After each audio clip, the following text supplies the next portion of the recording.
City of Phoenix honoring a Valley bishop who passed away suddenly earlier this year. Yeah, they're going to be naming a park after Bishop Alexis Thomas and holding a dedication ceremony. So joining us live to tell us all about this is Cameron out there. Good morning, Cameron. Hey, Scott, good morning. Bishop Thomas was beloved here in this city. He served as a pastor for 33 years, but unexpectedly died earlier this year in January at the age of 50, leaving behind his family and a congregation that loved him. This is one of the largest churches in Phoenix, and today they will be remembering and honoring him by naming a park near where he grew up after him. The new park will be called, Aya Park that is, will be called the Bishop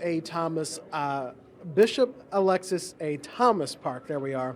That's right in the area where he grew up, near 18th Street and Chipman. That's a park that he's talked about growing up in many of his sermons and his lessons. And so it'll be one of the last acts that our Mayor Greg Stanton does before he resigns. But they will be naming this park in his honor, renaming it. Mayor Stanton, along with Kate Gallego, Reverend Aubrey Barnell, Charnel Tarver, and some of the members of the Thomas family will all be speaking here this morning at this dedication ceremony that's set to kick off here in just a few minutes. But I want to talk with Greg Bach, you are with the Phoenix Parks Department.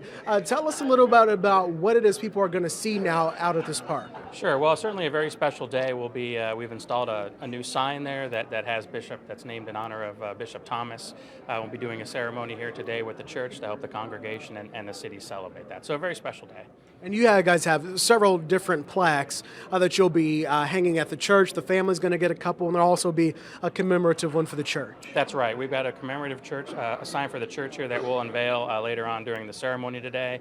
We have miniature versions of that sign that we'll be surprising the family with here and giving those to them so that they'll have a way to remember that. And then people will be able to go out there, enjoy the park, and see the sign with his name on it. And what was some of the behind-the-scenes work? Who came up with the idea to name this park after him, and how did that process get to this point today? So this was something that was encouraged by Mayor Stanton and by some of our other elected officials here in the city as just a good way to honor him. As you mentioned before, this was a park that he spent portions of his childhood at, and was something that he would often reference in his lessons and his teachings to the community. And so just felt that would be a good way to continue to put his mark on the community. All right. Thank you, Greg, very much. And this is set to begin here in the 8 o'clock hour. This church is home to more than 4,000 members. At once, there were just 200 members at this church. But over the 33 years that Alexis Thomas took over leadership here as a teenager, one of the youngest licensed preachers in the country, this church has exploded in size.